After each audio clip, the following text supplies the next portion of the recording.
Monsieur le ministre des Transports, porte-parole du gouvernement, Monsieur Ousmane Gawal Diallo, Monsieur le ministre de la Communication et de l'Économie numérique, Monsieur Mourana Souma, Mesdames, Messieurs les membres de la famille du doyen Diallo Souleymane, Mesdames, Messieurs les représentants des associations de presse, Mesdames, Messieurs les anciens et aînés de la presse, Mesdames, Messieurs,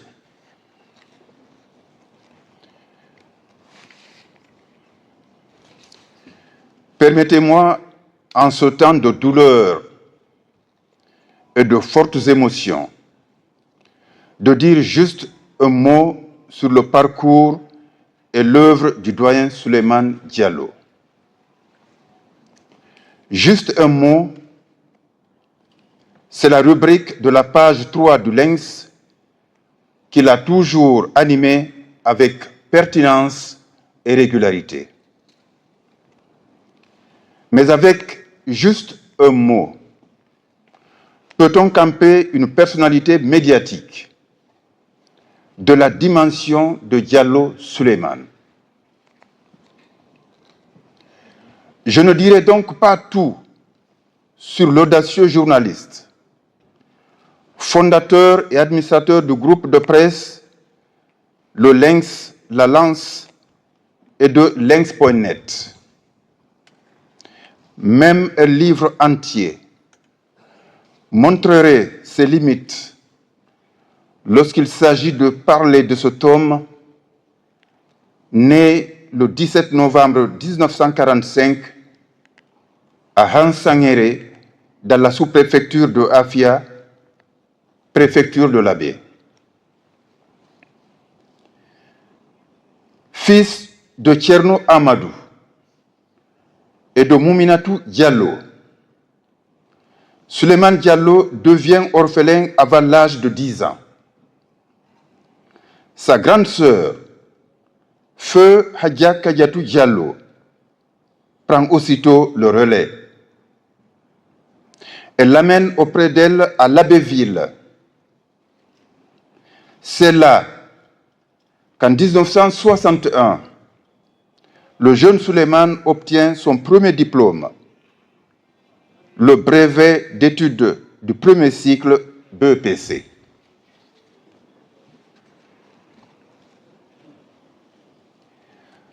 Pour ce jeune homme intelligent et passionné de lecture, c'est le début d'une belle et riche aventure scolaire, universitaire et post-universitaire. Il enchaîne formation et diplôme. En 1962, il intègre l'Institut national des langues de Bellevue à Conakry. 4 ans plus tard, en 1966, le voici au Collège fédéral de formation supérieure des enseignants de Lagos, au Nigeria.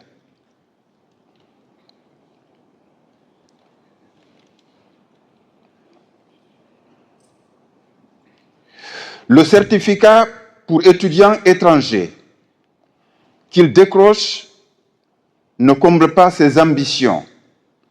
Il veut aller plus loin et obtenir d'autres diplômes. En 1970, il rejoint l'Institut polytechnique de Kankan, devenu aujourd'hui l'Université Julius Nyerere. Il en sort avec un diplôme de fin d'études supérieures. Pour Diallo Souleymane, ce n'est pas encore la fin du parcours. Il s'exile en Côte d'Ivoire et passe en 1973 l'examen spécial d'entrée à l'université d'Abidjan. Au même moment, il travaille comme journaliste au quotidien ivoirien Fraternité Matin, où il gravit les échelons jusqu'à devenir correcteur de presse. Sa licence en lettres anglaises, obtenue en 1976 à l'université d'Abidjan, son 2A en études anglophones décroché en 1981, ainsi que son doctorat de 3e cycle qu'il obtient à Nice, en France, sur le thème de la peur, à travers les romans de l'écrivain, journaliste, militant panafricaniste sud-africain Peter Abrahams, viennent enrichir son impressionnant palmarès.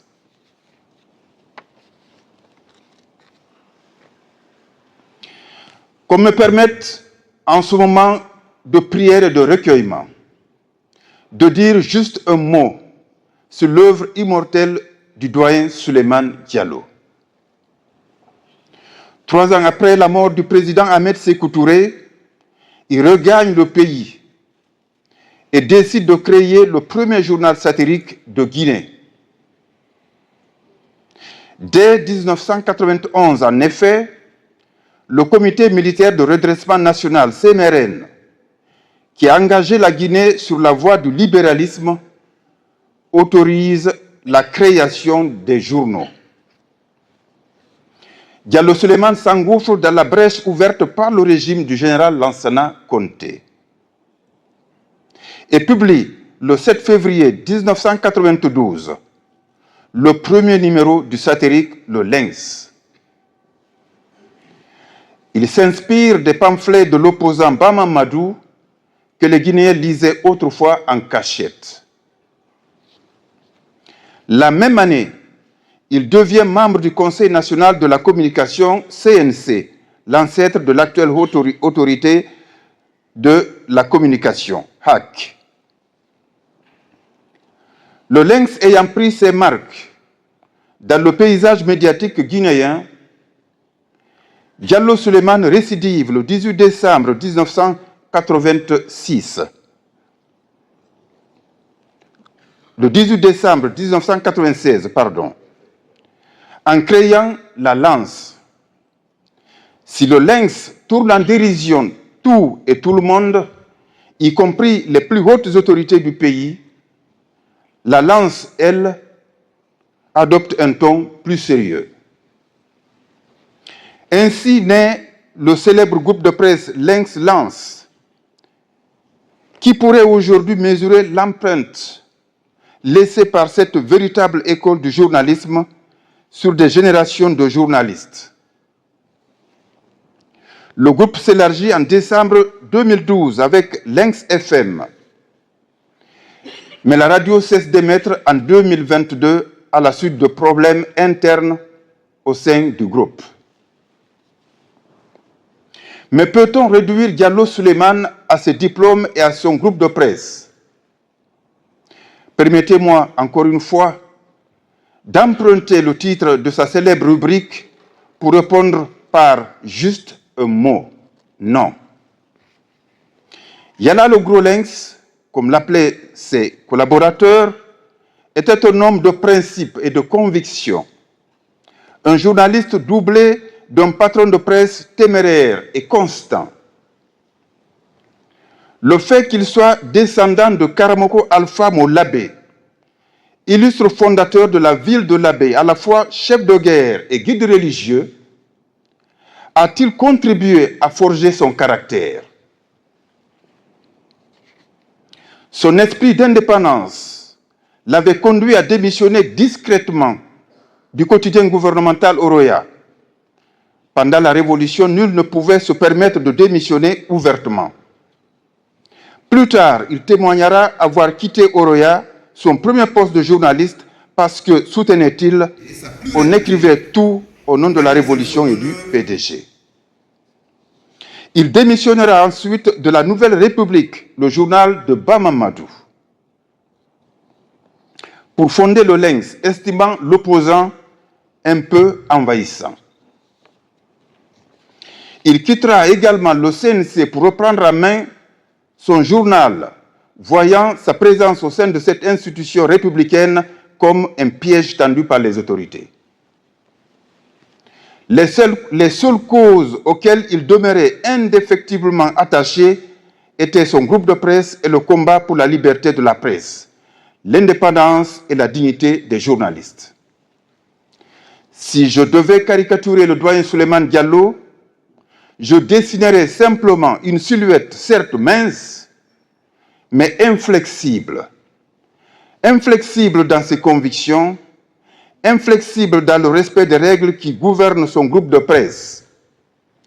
Chez nous, au Lynx, la liberté de la presse ne consiste pas à critiquer le gouvernement le lundi pour le soutenir le mardi. Elle consiste à pouvoir dire non à quiconque et à tout moment. Fin de citation. Il est allé 2 fois en prison, en 1995 et en 1996.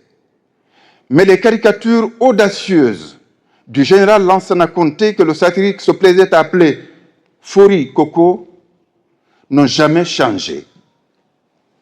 Durant toutes ces années, il a refusé de monnayer son éthique contre des intérêts personnels, déclinant argent et offres de postes ministériels pour prendre la présidence de l'AGEPI, l'Association guinéenne des éditeurs de la presse indépendante. Il a également refusé argent et fonctions au sein de l'administration publique pour représenter en Guinée l'ONG de défense des droits des journalistes Reporters sans frontières. Enfin, il a refusé d'autres avantages matériels ou administratifs pour devenir le premier président de l'OGIDEM, l'Observatoire guinéen d'éthique et de déontologie des médias. Visionnaire et stratège, il savait que les associations de presse sont importantes, mais qu'elles ne votent pas les lois. Or, il était convaincu que les journalistes devaient être protégés par des textes juridiques solides. La seule bonne volonté des autorités ne suffisait pas. C'est ainsi qu'on retrouve Diallo Souleymane au Conseil national de la transition CNT de 2010 à 2013. À la tête de la commission communication, il participe activement à la dépénalisation des délits de presse à travers l'adoption de la loi L02. Cette loi témoignait Dr Dansa Kourma en 2022 au chapiteau, aurait pu s'appeler loi Diallo Souleymane, tant ce dernier s'était battu pour son adoption. Qu'on me permette de dire juste un mot sur la dimension africaine de cet infatigable défenseur de la liberté de la presse.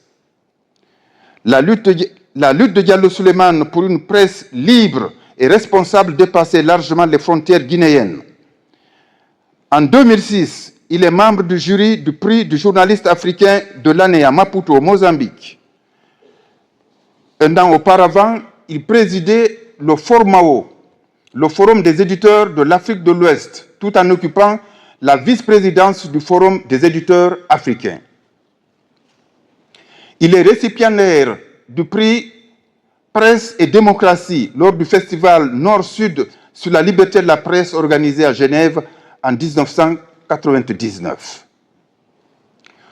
Le 29 octobre 2022, à l'initiative de Sanou Kerfala Cissé, PDG du groupe Afrique Vision, la presse guinéenne, dans toute sa diversité et sa pluralité, organise en son honneur une cérémonie d'hommage et de reconnaissance anthume.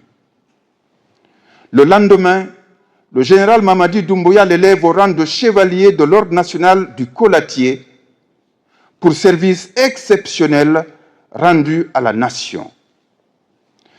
Enfin, qu'il me soit permis d'avoir une pensée particulière pour l'épouse de Diallo Souleymane, ses 3 filles, sa belle-fille et ses petits-enfants. Lorsque la grande émotion suscitée aujourd'hui par la disparition de notre doyen sera apaisée, ils continueront à porter son absence au quotidien. Que notre affection, notre reconnaissance et notre soutien les accompagnent dans cette épreuve. Paix éternelle à l'âme du doyen Souleymane Diallo, je vous remercie.